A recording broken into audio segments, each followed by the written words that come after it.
Assalamualaikum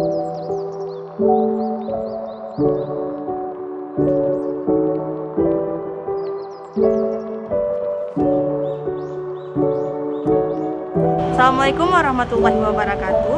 Kami dari kelompok 4 akan melakukan survei terhadap pembangunan infrastruktur jalan tol yang ada di Aceh. Ada 4 titik pembangunan jalan tol di Aceh. Yang pertama, Gerbang Belabintang, Gerbang Indrapuri, Gerbang Lamtamot, dan satu lagi Gerbang Lijantol.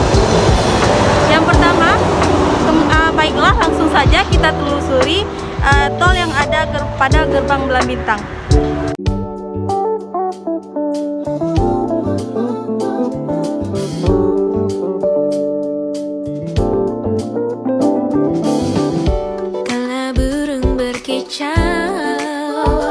Mentari pagi akan datang lagi, hangatkan hati yang sedang dimabuk asmara dan menyiksa raga.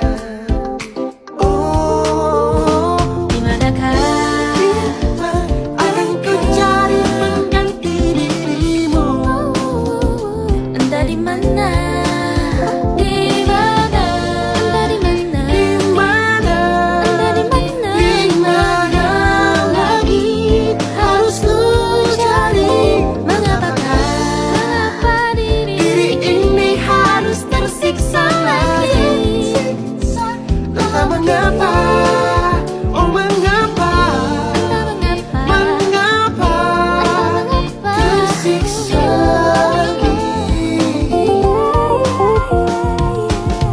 Jalan tol adalah jalan umum atau tertutup di mana para penggunanya dikenakan biaya untuk melintasinya sesuai tarif yang berlaku. Jalan ini merupakan suatu bentuk pemberian tarif pada jalan yang umumnya diterapkan untuk menutupi biaya pembangunan dan perawatan jalan. Penetapan tarif didasarkan pada golongan kendaraan. Apa sih tujuan dari penyelenggaraannya jalan tol? Yaitu memperlancar lalu lintas di daerah yang telah berkembang, meningkatkan pelayanan distribusi barang dan jasa guna menunjang pertumbuhan ekonomi, meningkatkan pemeteraan hasil pembangunan dan keadilan, meringankan beban dana pemerintah melalui partisipasi pengguna jalan. Berapa sih batas kecepatan berkendara di jalan tol? Paling rendah 60 km per jam dalam kondisi arus bebas dan paling tinggi 100 km per jam untuk jalan bebas hambatan, paling tinggi 80 km per jam untuk jalan antar kota, paling tinggi 50 km per jam untuk kawasan perkotaan, paling tinggi 30 km per jam untuk kawasan permukiman. Jalan tol Banda Aceh memiliki beberapa fakta yang penting. Yang pertama, tol pertama di Aceh yaitu dibangun di Aceh. Tol ini juga merupakan tol pertama di ujung barat Indonesia. Tol ini termasuk bagian dari proyek strategis nasional guna mendukung kemudahan mobilisasi masyarakat. Mulai dibangun pada tahun 2008, memiliki panjang 74,1 km per jam, terdiri menjadi 6 seksi. Yang pertama, sepanjang 24,3 km yang membentang dari Padang Tiji hingga Selimum. Seksi 2 sepanjang 7,6 km dari Selimum Janto, sedangkan seksi sepanjang 16 km dari Janto ke Indrapuri. Lalu seksi 4 membentang sepanjang 13,5 km dari Indrapuri hingga Blang Bintang. Seksi 5 memiliki panjang 7,7 km dari Blang Bintang hingga Kuta Baru. Terakhir, seksi 6 membentang sepanjang 5 km dari Kuta Baru hingga Baitussalam. Fasilitas yang terdapat pada jalan tol Aceh yaitu tempat istirahat dan pelayanan atau rest area tipe A. Fasilitas ini terletak di Janto Indrapuri kilometer 37 dan Indrapuri Blang Bintang kilometer 54. Selanjutnya, kami menuju ke lokasi Gerbang Indrapuri yang berada di Kampung Lampanah Tengah, Kecamatan Indrapuri, Aceh Besar.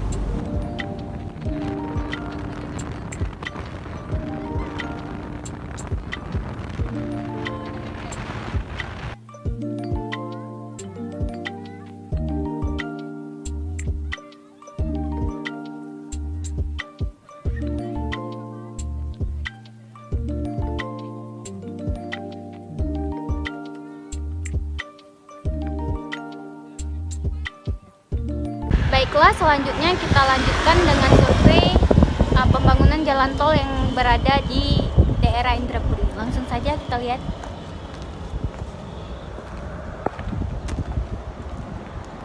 Saat ini kami berada pada gerbang masuk tol Indrapuri. Seperti yang kita ketahui, banyak pegawai negeri sipil dan masyarakat khususnya Janto yang menggunakan jalan tol dikarenakan penghematan waktu dibandingkan dengan jalan nasional. Pengoperasian ruas Janto Indrapuri membuat lalu lintas harian rata-rata jalan tol Sibanceh meningkat 248% menjadi 1.714 kendaraan. Adapun lalu lintas harian rata-rata jalan tol Sibanceh sebelum pengoperasian, ruas tersebut hanya berada di level 492 kendaraan. Setidaknya telah ada 25.705 kendaraan yang melalui ruas Janto Indrapuri selama 2 minggu terakhir.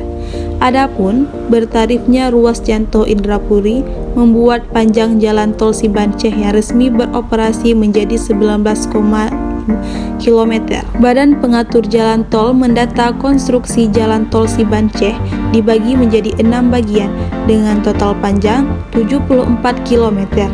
Bertarifnya ruas Janto Indrapuri membuat bagian yang resmi beroperasi ada 2, yakni Janto Indrapuri 16 km dan Indrapuri Blambintang 13,5 km.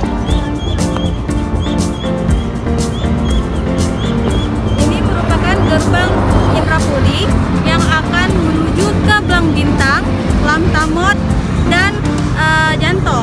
Mari kita sama-sama melihat gerbang yang ada di Indrapuri.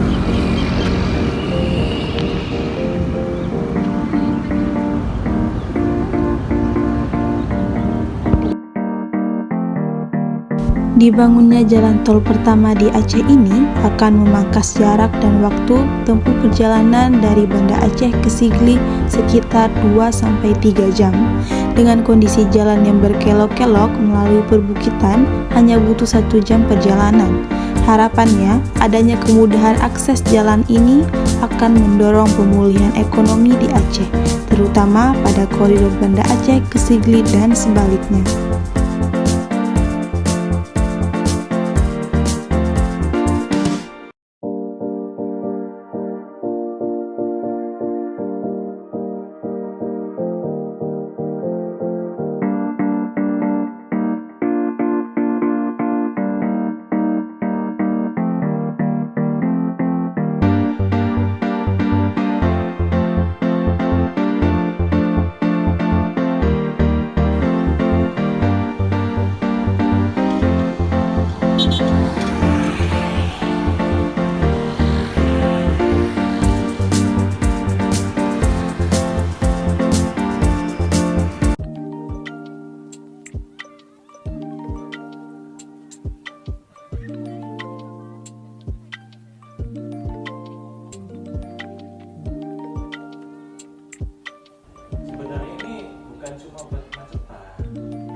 Menghubungkan antara semua provinsi yang di Sumatera ke depannya.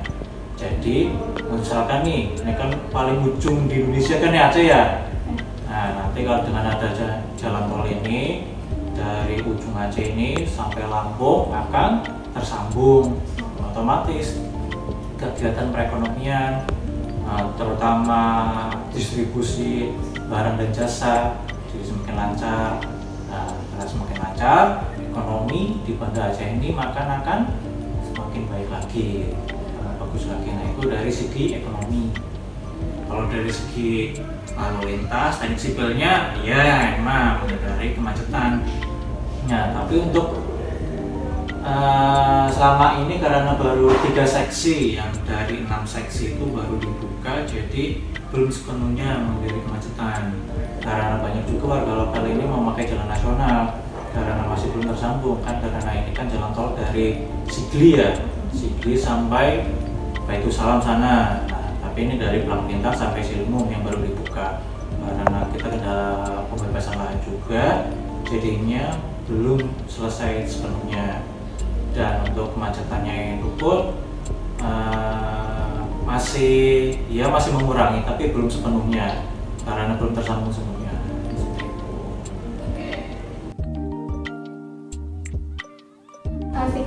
pembangunan jalan tol ini malah memberikan dampak negatif kepada masyarakat sekitar? Kalau menurut saya itu berdampak positif ya, karena kami di sini saya aja punya karyawan 150 karyawan. Dari segi ekonomi kita membantu masyarakat sekitar, dan 150 itu semuanya warga lokal sekitar di jalan tol. Jadi kita membantu menaikkan taraf ekonomi di sekitar, kemudian kita juga ya ada kegiatan sosial juga segala macam. Nah, pastinya kita membantu warga di sini, dan kita pun di sini jadi memperlancar kan, kayak misalkan warga yang di Banda Aceh pengen dijangkau dengan jalan tol ini jadi lebih cepat, kegiatan perekonomian jadi lebih lancar.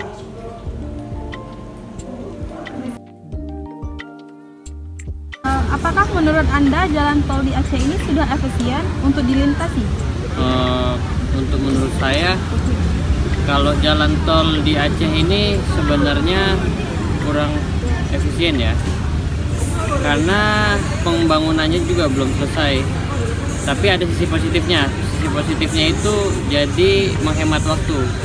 Terus apalagi yang kita tahu tuh ibu kota Aceh besar berada di Janto ya.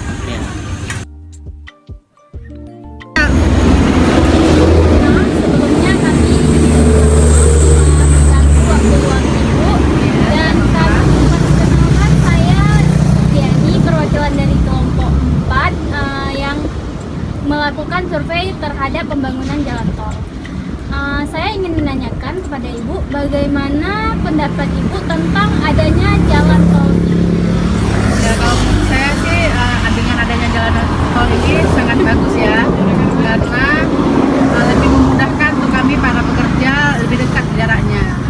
Cuman kendalanya adalah harganya sangat mahal.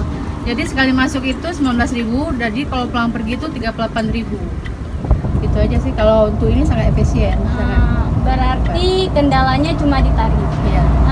Kalau seandainya tarifnya itu harus diturunkan, berapa yang harusnya tarif yang harus dibayar oleh pengguna jalan tol? Kalau sini kan caranya nggak terlalu jauh ya, mungkin sekitar 12.000 sekali masuk atau 10.000 lah. Gitu. Ya kita pengennya seperti itu biar lebih murah, karena kalau pulang pergi 38 sehari, tapi tiap hari kan mahal juga jadinya. Sebulan udah berapa ya, Bu? Ya. Jadi ya sama ya dengan bensin yang kita keluarkan jarak jauh dengan dekat, tambah dengan tol tersebut. Jadinya hampir sama kayak kita menggunakan